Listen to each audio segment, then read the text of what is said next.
Hello there, and welcome to the Thinking Fellows podcast. My name is Caleb Keith, and I am joined by my father, Scott Keith, and by Daniel Emery Price today for a special episode of the Thinking Fellows.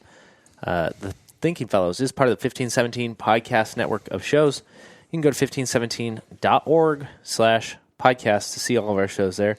You know, I think people maybe know this, but I realized I never, because even when I was doing the introduction with like titles like Dr. Scott Keith and stuff, I very infrequently, if ever, mentioned that you are the executive director of 1517. Like, I think listeners could listen and not know that. Oh, I think so. I've met plenty of people like at conferences that have, until I get up and do like I get here to stand in San Diego until I get up and do like the executive director state of 1517 talk type thing at the Saturday night dinner. They're like, oh, so you're like the director of this thing? I'm like, yes. You're probably one of the most under the radar executive directors ever because the organization isn't named after you.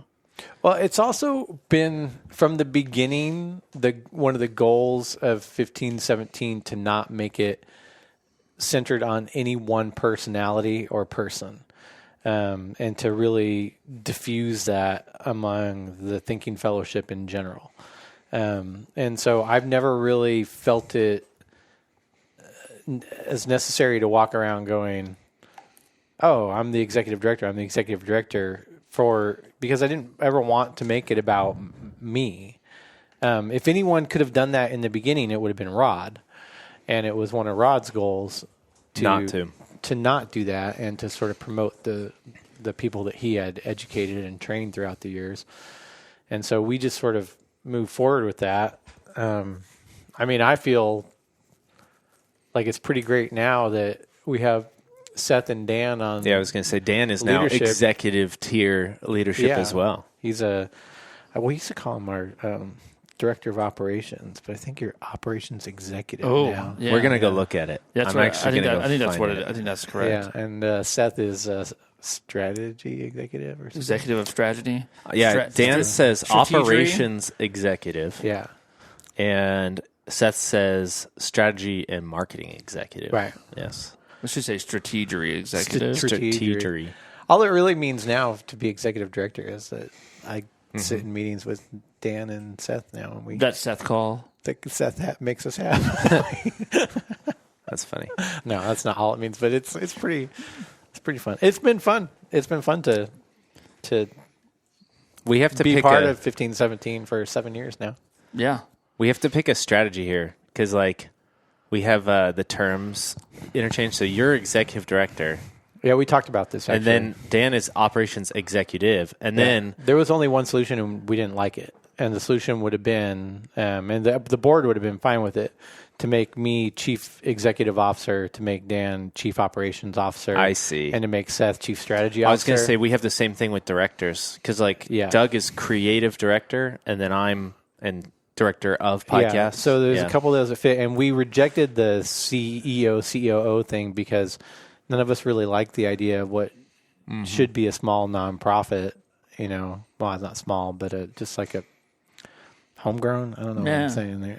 Grassroots. Grassroots sort of nonprofit, like getting too big for its britches and thinking it has CEOs and COOs and stuff like that. Yeah. Right. So it did become necessary, though, to do, one of the reasons it became necessary to have an executive team, in a sense, was just because we've gotten to the point where you have so many employees that you have to have director level people, and then those director level people need to be overseen by somebody, right?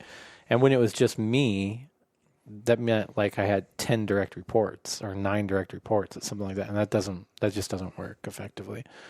So it has been very helpful to break that down with Dan and Seth's help, and then along with that comes.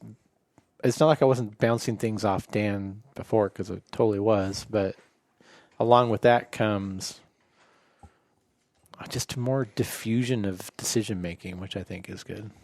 Yeah, it's always good to have like 3 guys holding a buck as opposed to one. So like if something turns out bad, well, that was all of us. Yeah, I just use it to diffuse risk. So it's like if I do something risky, sounds like a Dan problem. When somebody complains about it, they'll be like, "What did you do?" I'm like, Well, you can call my boss, and he can. That's right. How funny. Anyway, well, that's a little peek behind the curtain of 1517. I think people actually want to know some of this stuff. I do too. So the reason I brought it up is like I put in the description of you as a host of Tough Texts on the new podcast, executive director of 1517, where it doesn't say that on Thinking Fellows or most other places. And so I was noticing that, and we had a conversation with marketing about sort of identifying the roles more often, just because sometimes people when we don't. So I agree with you about like not trying to give off too much status or image or whatever. But when we don't, sometimes it downplays the size of 1517. Yeah, as well. It's been hard for me because sometimes if you say somebody's an executive director that gives the opinion that all of the things maybe that they like or hate have been about something or an organization have been that person's idea. In our case, I think it's like all the stuff that people love. If you walk around going, oh, I'm the executive director, like, oh my gosh, I really love your organization. I really love that Here We Still Stand conference. Well, Here We Still Stand was not something that I did, right? I didn't think of it. I was nervous about it in the first place. Yeah, I mean, tried to make it smaller than it is now. And so if you really love Here We Still Stand, you don't want to hear that I'm the executive director and thank me for it. You want to hear that it was Dan's idea and that he fought for it and he got it done and that he's pushed for what it looks like. And that Doug on the creative side has really kind of people really like sort of the image that we have. Well, I guess I'd take the credit for recognizing that Doug could do that for us and for bringing Doug on board, but I haven't, I'm not like day to day actively doing any of that. Yeah, but it's the way 1517 is great for that, which is that there's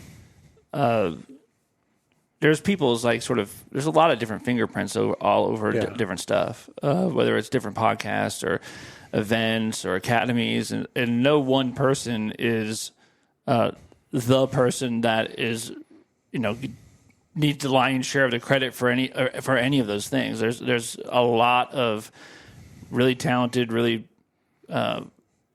really smart people that are making a lot of stuff, and that needs to be then. Yet some of what we do is just try to figure out how to manage all the things that we do. We say yes to a lot of stuff, which is what brings us to today's episode, actually. Yeah. So we've launched, I think over time we've launched 22 podcasts, but this is now because we've, podcasts have ended or been sunset or whatever. This is now the 19th running podcast currently. So we have launched our 19th active show, which is Tough Texts, with the two of you hosting that show. Started as a radio program on... Well, it was pitched as a radio program originally. Pitched as a radio program, which would be probably, the third or fourth radio program we've sponsored? It would be. This is the one that's been pitched exclusively as a radio show. Ran as a radio show for nearly a year, with the plan to make it a podcast. I've been being teased on the Thinking Fellows for a while about this. Part of why it didn't come out congruently as a podcast was there was a timing, like it was like an opportunity to do this on KKLA that you guys could do by just hitting record and getting the shows edited to the length that they need them for radio. But to do all the branding and everything that we do, we weren't going to be able to match it. And then once we weren't going to be able to match it, I just figured it'd be safer to get a backlog of episodes that we which we produce. Since you guys are actually really busy, like recording is a difficult thing. If we had to guarantee you a show, that actually might be good for us. Maybe. If we had to guarantee a show for you every week. Oh, you guys need a little more stress on the situation. Well, it's one of those things that we love doing, but I think because we love doing it, it kind of goes to the back burner of things we have to do. Mm-hmm. And we do it in batches too. I mean, I don't think we've ever just recorded one episode, and so we get together, we'll record batches. But Yeah, I think there was definitely wisdom in having a back catalog of episodes to pull from, for sure. Yeah, I'm happy to have it always. So when people commit to a new show, that's usually the hardest. Yeah, and I think it's weird. Like if I think about, I know that they would, this was like pitched to be a show on the radio and stuff, but the way it really, I think, came about, as far as I think as I remember it, is Scott and I would have conversations about passages of scripture that we thought were. You'd be like, dude, I would like, did you see this right here? Like, what is going on right here? And we'd like talk about it, and it sometimes you do something like that, and you're like, I don't know, people might be interested in that conversation that we just had, which was trying to like wrestle through this tough thing that Jesus said, or this really weird, obscure Old Testament passage that you're like, what's going on here? And and so I don't know, Scott. I don't know about you, but like, so I'm sort of like always been a Bible guy. I mean, like I'm not like really like a systematic theologian or anything. Like I'm an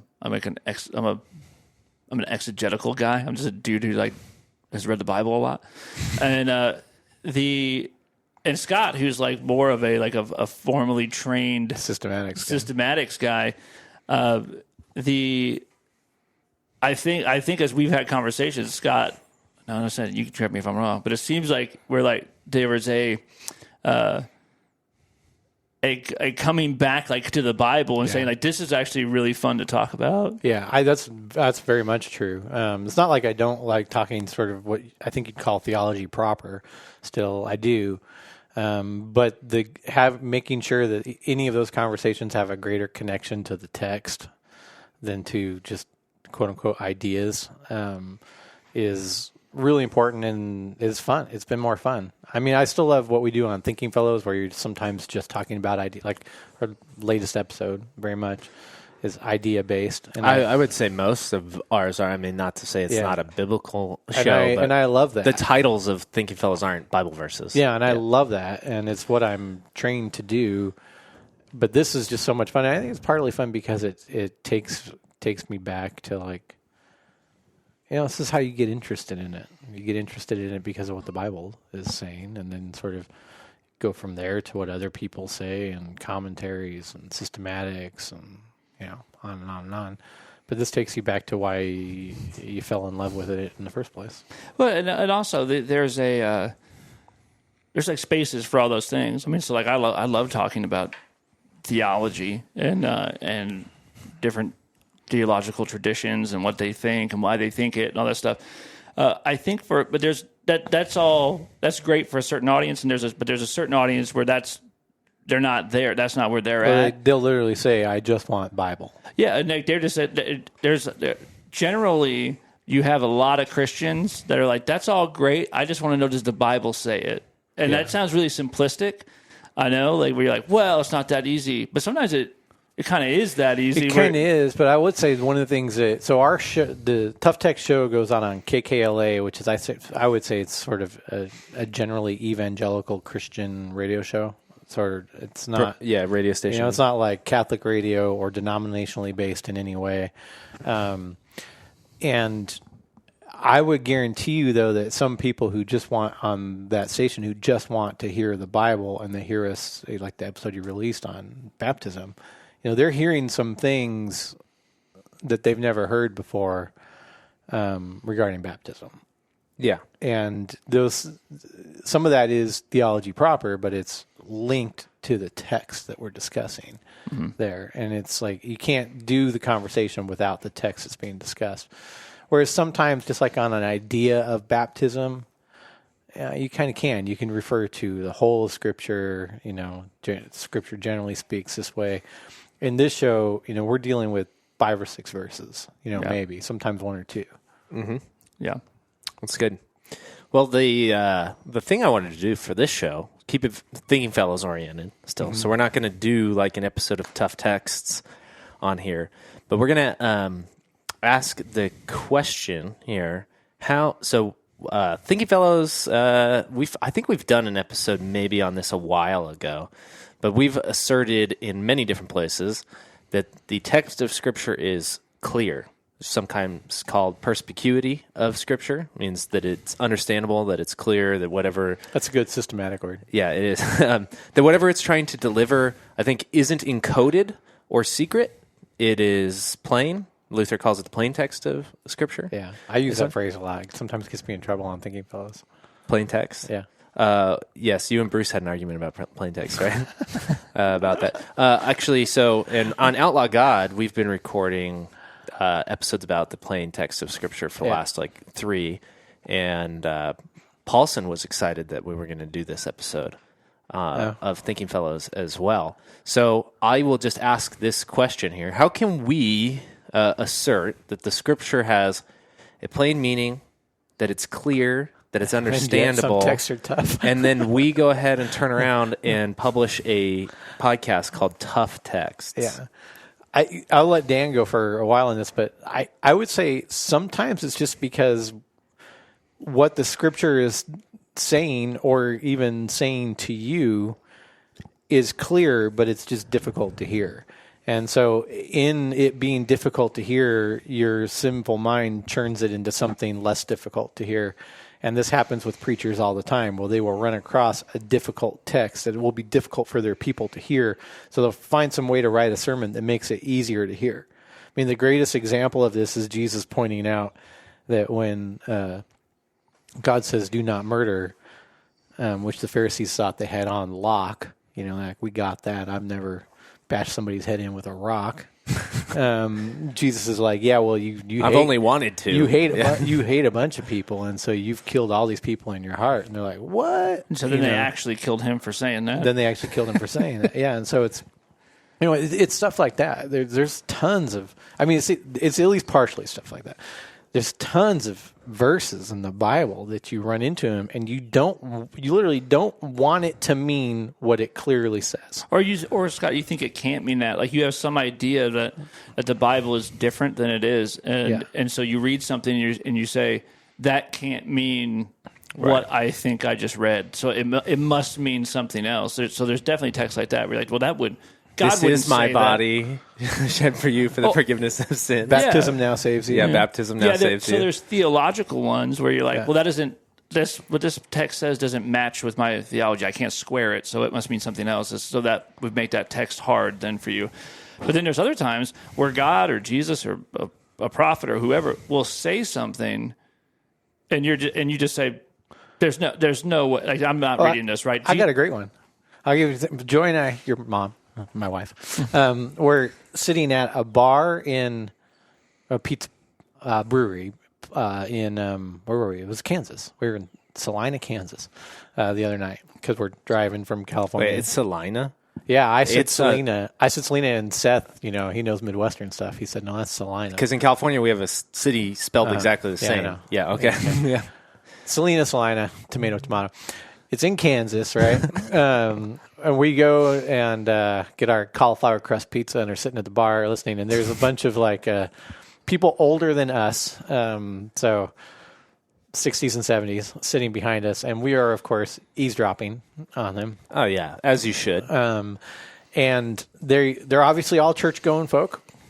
Good on them. They're talking about Bible class, and they're talking about the Bible. And the one guy goes, yeah, I had to tell my pastor the other week that there's no way I think the Old Testament can mean what it says it means when it says that Moses lived to be 700 years old. Ooh. Nobody lives to be 700 years old. Okay. Yeah, that's a great example. It's kind of clear. And what that dude had to do to make it work in his head is he had to say, there has to be some mistake here. Right, this has to be. It was 70. Someone added another 0. Yeah, through the years, something happened as they were copying it or whatever. He probably didn't even know but he just knew that in his head, no way, man, nobody lives to be that old. What's interesting about that is that if no one in the Bible, in the Old Testament, lived to be over 100. And then Moses suddenly lived to be 700. Yeah, that'd be a real anomaly. You might be able to argue, I think a scribe somewhere down the road messed up. Meanwhile, Methuselah's walking around at almost 1,000.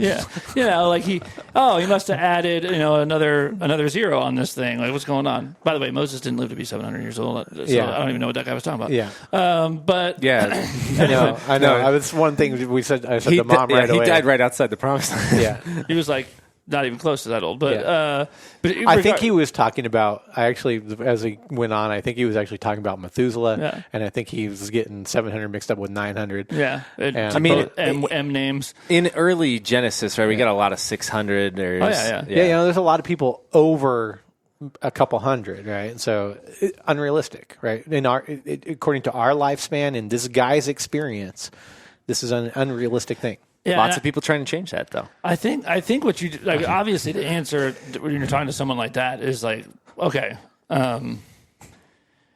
if you believe, because you have a much bigger problem. There's things in the Bible that are way harder to believe than somebody lived to be an extraordinary age. I don't know, like God speaking all things into existence, or Christ rising from the dead. I was going to say some dude coming back to life. Yeah, there's a lot of things that are way harder than like this guy really seemed to. Really live a long time. Longevity was his bag. Whoa, like that's a long time to live. So there's those. That was I would say. I'd be like, dude, you're talking about a God who did way more unbelievable things than cause someone to live a long time. Right. So there's that. But the other thing is that you're really missing the forest for the trees here, man. Right. And when I think about the Bible is clear, what I mean is that if you sit down with the scriptures.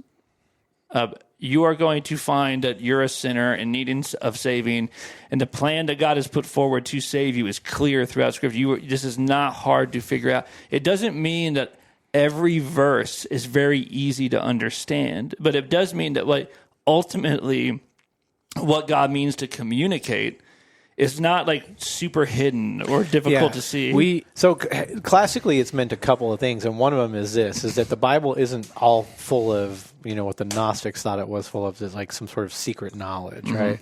Yeah, that's a big one. Like, there's secrecy, only discernible through certain Da Vinci codes, or carry the 6 and do this ad, and you're going to get that every 10th Today verse we is could going to even take say, you to this. Despite I think that this is a good way to approach the text Right. and a good way to exegete it, you could even add stuff like is only accessible to those who read Greek and Hebrew. Right. Mm-hmm. So so there's that it's not full of all sorts of secret knowledge, and that what God is trying to communicate from Genesis to Revelation about your salvation on account of Christ alone is clear. Yeah. Mm-hmm. Yeah.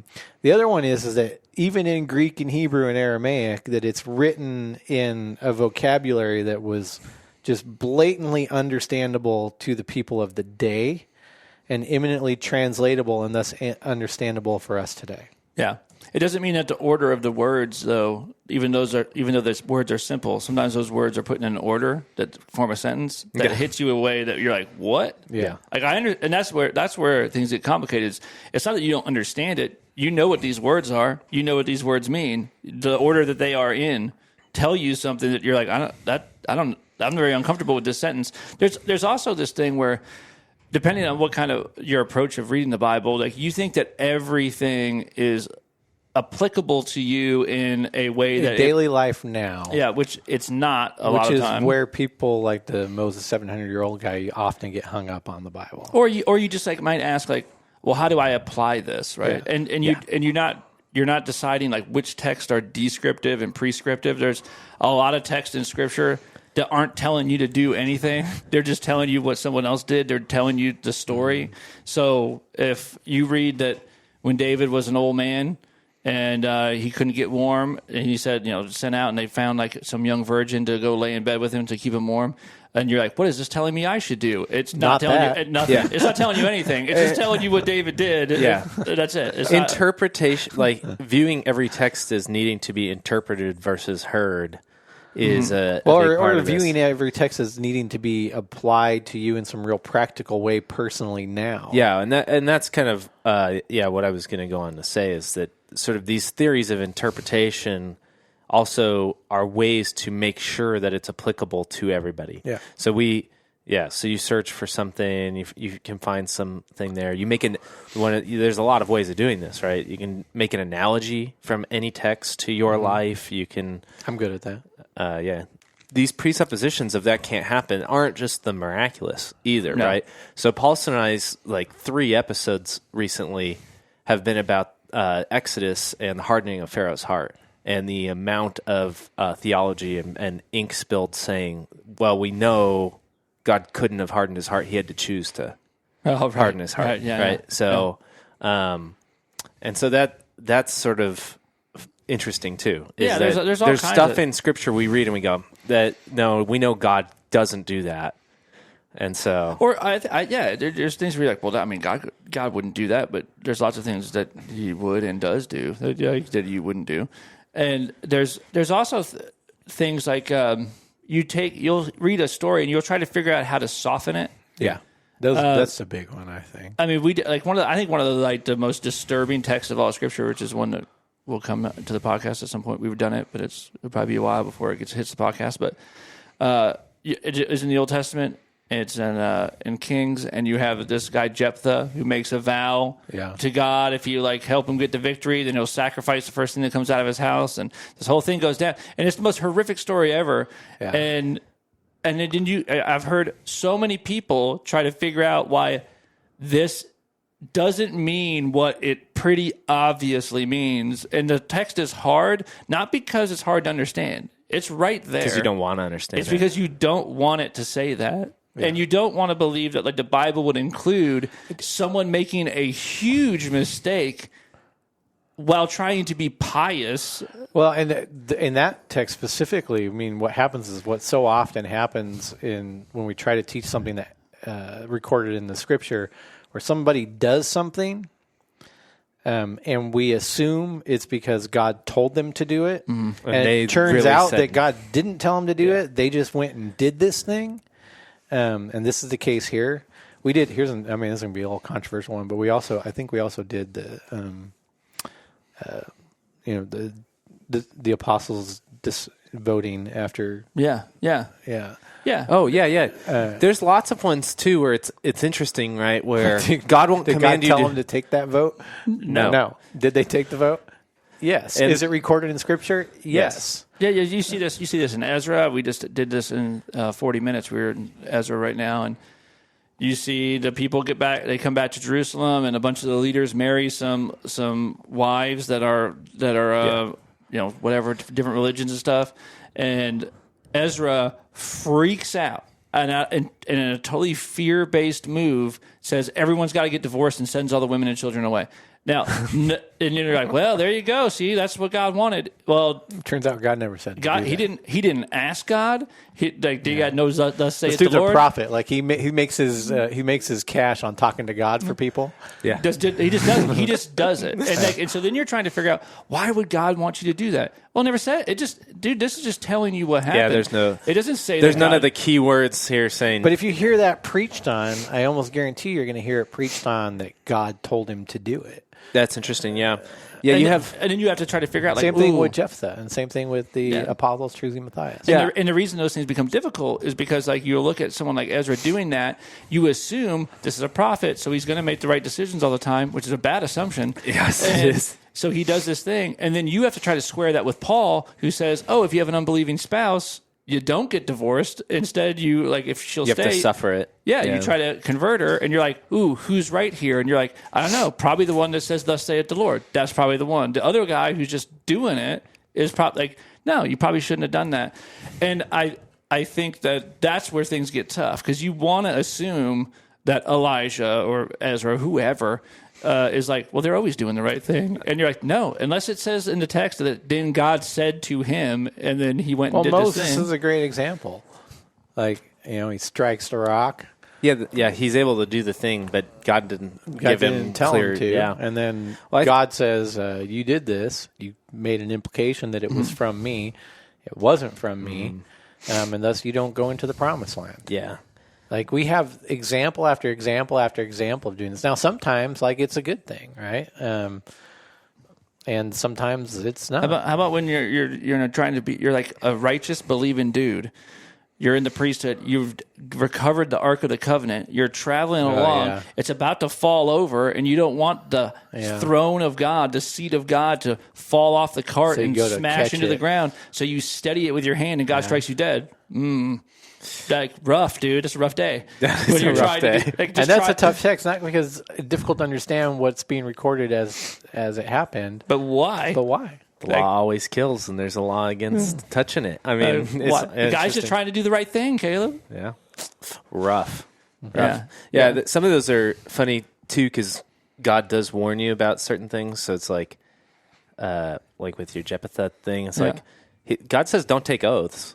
Like, and then you're like, oh, I took this really bad oath, and you like look to God, like, do I have to do it? You're like, I said don't take oaths, so I mean, yeah, you got to do it. That's why I said don't take oaths. Like, Well, yeah. The thing with like you got to be honest. You got to live by your word. Well, the takeaway there is like, don't promise God stuff. Yeah, don't promise God stuff. Yeah, Don't do that.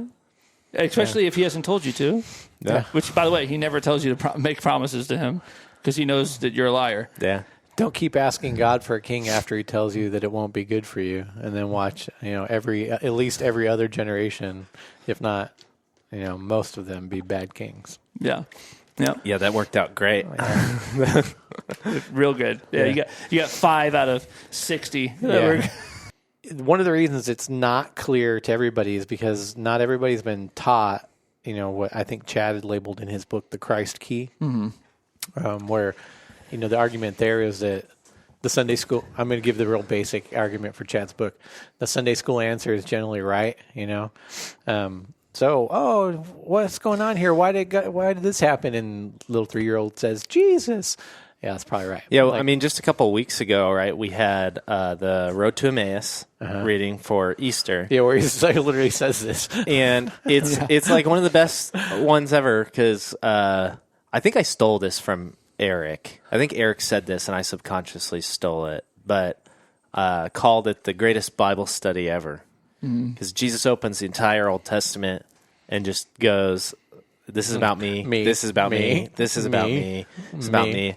And all of Scripture. All of Scripture. Yeah. And so I think one of the things you could say about a tough text or perspicuity is if your mechanism for explaining the text or looking for an answer is something other than the death and resurrection of Christ, or one of the things that falls off from that, you are starting with the wrong thing. Yeah. So if you're trying to see how this reconciles with the character of God, you're starting with the wrong. That might be okay, but it's actually the wrong principle to start with. Right. If you're trying to figure out how it's consistent with the Ten Commandments, it's wrong. If you're trying to figure out how it's consistent with science or your worldview, it's wrong. Yeah.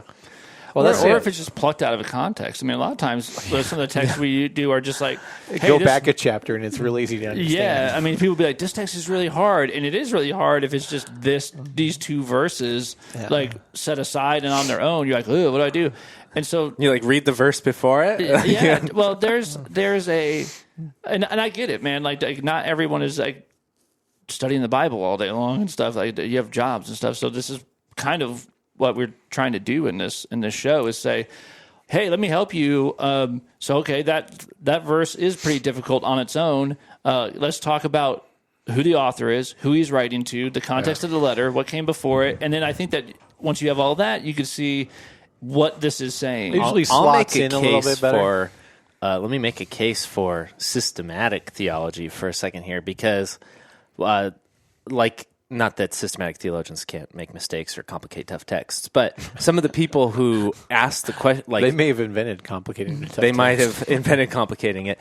But part of what I find from people who are, like you were saying at the beginning, just saying, well, just tell me from the Bible, are often the most confused about what the Bible says. So the people who only read the Bible are often most confused about what the Bible is saying. And there's something about some of the categorization or the teaching, say from a creed or something that already helps you, if done correctly, I'll put a huge caveat on this, reorient towards that, testifies about me. How many times does Jesus do this in the Gospels where he's like, how long have you been with me? And you've still not heard, even though I've said it a million times, that the Son of Man has to die and rise again. Yeah. You know, I mean, he does it so many times. Luther will say, and I think that Caleb, you said one of the things that falls off from the Christ key, and I might say one of the things is breathed out of the Christ key. Yeah, that's probably a better way to say it. Is law and gospel. Yes. And people just they don't hear that in their daily church lives or Bible studies. And so one of the things we do in Tough Text is it's not just identifying law and gospel, which is pretty easy to do, except it's the most difficult thing to do because you're a sinner. Yeah. And just like if you were somebody that could sort of absorb the clarity of Scripture, sans your own sin, you'd see law and gospel everywhere. But because your sin gets in the way all the time, and you're always the theologian of glory, you're always the one that's trying to like soften up the text, like you said, it gets harder to see that. But once you sort of have people around you that help you reframe that as you're trying to, and I think that's a real key to this. I mean, one of the things that makes the show good is that we have each other there to see, even when we're falling into an interpretation or an explanation of something that is not through the lens of the Christ key, and thus is sort of not properly identifying the law and the gospel. Yeah, well, because most people approach Scripture with like a bag full of presuppositions, but no like real hermeneutical key. Right. So like they're not using law and gospel. It's not this Christ through line, like all this kind of stuff. And when I'll tell you this, like, I mean, so you can, Luther will say like, oh, the text is plain, but he'll also say if you can't distinguish law and gospel, the Bible's a closed book. So you got to hold these things in tension, and I think that's true.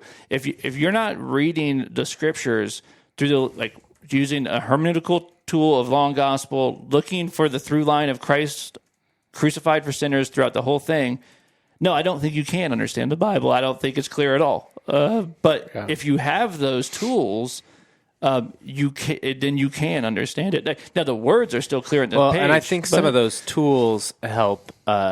Like you can't shake all your presuppositions, but you can identify them, and some of those tools are helping you to see that you're going to bring them to the text. I mean, yeah. So I think and that's one thing you have to be very clear about. But I think there are different. Not all presuppositions are equal. No, I agree with that. I mean, I think some of these are genuinely breathed out of the text. Like if you could approach the text without being completely labored in your own sinfulness and your own tendency to want to make the text easier for you and on you, you would see the two keys that we've talked about here. You'd see the Christ key and you'd see the law gospel key. Yeah. And because they are clear in the text. They are, I like law gospel better than like promise and grace, or promise and command and promise. Command and promise. But see, I like it better so much I can't even remember it. It's your boy who came up with it, though. I know that it's just there, but it takes. And one of the reasons the Reformation was great is not just because of Luther, but because you had these group of people around the same place who were able to check each other around. Well, and even with it just being there, I guess one of the ones is like you're going to have lots of different people in the Reformation tradition acknowledge that law and gospel is there. You're going to have some Catholics identify that there's a difference between laws and the gospel. Certainly do. But part of it is not just that there are laws and there is the gospel, but what the purpose of them is given to do. And that's where some of the texts get tough, is specifically what people presuppose the law is doing. So you could come with law and gospel, but if you presuppose that the law is there to be done by you and not to put you to death. No, the thing that you'll see in the text is, like you said, with reaching out to study the Ark of the Covenant. The law always kills. Yeah. Even if you're trying to do that. This is a clear thing in the text.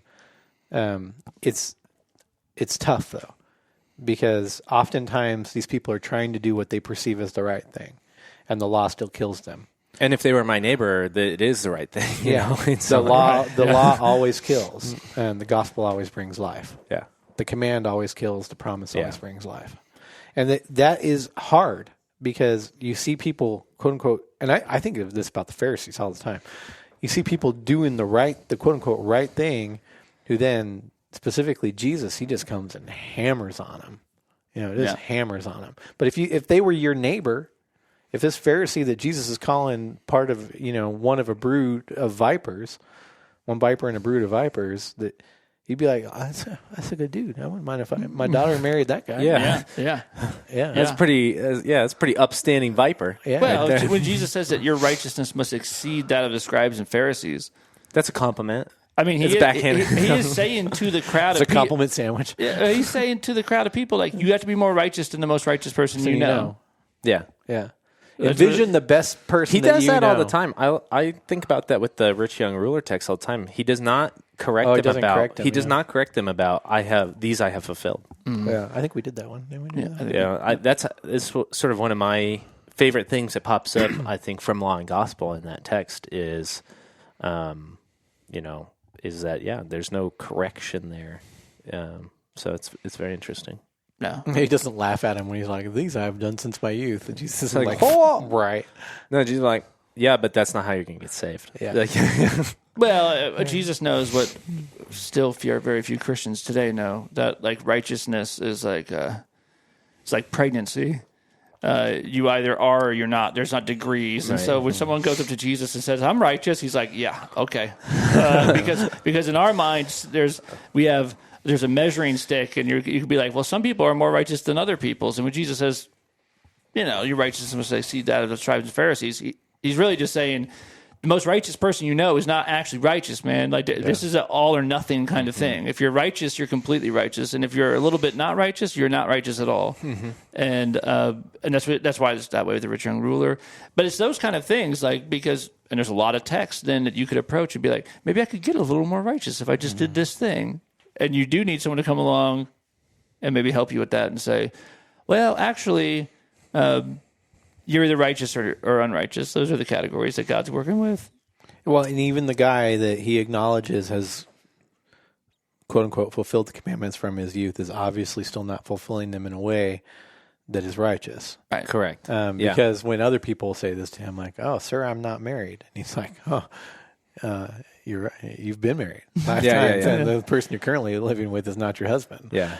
So he will correct people when they make claims to false claims to righteousness. Yeah, or even trust in your righteousness is thus your unrighteousness. It's very interesting. Wow. And yet, when he says, "What must I do?" You must believe, and so somebody answers, "Lord, I believe. Help thou my unbelief." Yeah.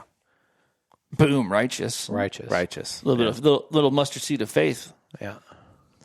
Well, guys, thank you for giving your case for the tough text. If you would like to listen go subscribe, guys. We need you to subscribe, is what we're told. Yeah, go subscribe. The first 3-4 weeks are very vital for a new podcast. Sort of it gets picked up. If you go subscribe right now, that'd be a great help to them. If you're listening to Thinking Fellows and you might find something useful or fun to listen to right there. Some exciting news. Thinking Fellows is in Apple's top religion and spirituality podcasts right now. Wow. So number 135 at the moment while I look at the computer, which is pretty good. And just one podcast ahead of Andy Stanley's Your Move podcast. So Your Move, Dan. I feel your move. I feel like this is really. Is Andy Stanley Charles Stanley's son? I think that's true. Yeah, I think that's true. That podcast sounds like I'm about to get to law, though. I know that. Well, I think we should pray for him. His dad just died. Yeah. Oh, really? Yeah. He did. But so that's exciting. So thank you to listeners new and old who are listening to the Thinking Fellows, subscribing, have given us a rating on Apple Podcasts. We greatly appreciate that. If you'd like to hear more from 1517 and our podcast network, you can go to 1517.org/podcasts, or you can go on your favorite podcasting app, type in 1517 podcasts, and you'll see all of our shows. We will catch you next time. Bye. See ya.